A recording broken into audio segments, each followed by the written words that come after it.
This is not your normal running shoe review video. This is going to be a real world review video. That's a lot of... Anyways, ever since I could crawl, I was running. When I got older, I ran. I ran away from school, I ran away from my friends, I picked up a ball and I ran. I would even put on my dad's oversized spikes and would do sprints in the street with him. Then, for a while, I hated running. And now, I'm back. And fast, bear with me, I'm getting to the review. Since I started running a few months ago, I decided to buy a pair of running shoes. These shoes, they suck. Don't buy them. When you see a pair of running shoes priced ridiculously cheap, don't even think of buying them. There's a reason why. These shoes are rubbish. The carbon plate is just fake carbon. It's for show and nothing else. The sole is hard as bricks. I can literally build a house with these shoes. When you tie them, they fold and hurt your foot. So what do you do with these shoes? You throw them in the bin. So I bought these shoes. These are the Asics Gel Cumulus 25s, whatever. And they are very comfy and soft, which I like. They are heavy, but it makes you stronger, I think. Okay, so this review is kind of interesting. I was looking for a pair of those Adidas Ultraboost, and at the time they were quite pricey, and I didn't know if I was going to enjoy running again, or if I was just going to waste my time, because I initially bought those shoes because I was busy with a 30-day challenge, and running was just an extra. It was just something to do to get fitter, basically. So I bought those shoes from Mr. Price, and I ran twice in them and they sucked. They're terrible. I hate those shoes. I can barely make it around the block, and then it starts to hurt. So I don't like those shoes.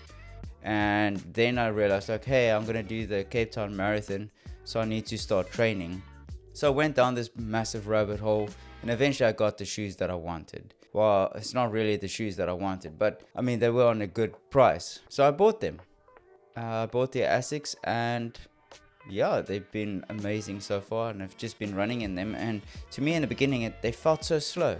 I wasn't sure why they felt so slow, but they just felt really slow and really heavy. So I wanted to do the review and to see if there was any difference in the shoes. And there's a big difference. I did a non-scientific review, non-scientific test. I went for a run around the same block, and I ran at the same pace to see if my heart rate is higher or lower. And with the Max shoes, they sucked. I can't emphasize that enough. They're terrible. I don't like those shoes at all. So I ran around the block. They were quite slow. They say they have carbon fiber plates, but it's not a carbon plated shoe. But anyway, so I did the loop around, and the Adidas was I think the Adidas was 30 seconds faster at that same pace, which is very interesting. And then when I went running with my Asics, they were much better. I even did, I think it was 15 seconds faster with the Asics than with the Adidas. Even though the shoe feels slower, it's actually pretty fast. So yeah, that's my honest review on those shoes. Will I recommend them to anyone? No. If you're from South Africa, don't buy the Mr. Price shoes. They're very bad. Crocs are even better to run with than those shoes. But anyway, that's the review. Very scientific. And so to follow along with the journey of me training for the Cape Town Marathon, I post daily on shorts, and I just document the whole process of training for the Cape Town Marathon. So if you want to follow along, you can hit that subscribe button and follow the shorts. I post daily on there. So yeah, thank you for watching, and I'll see you in the next one.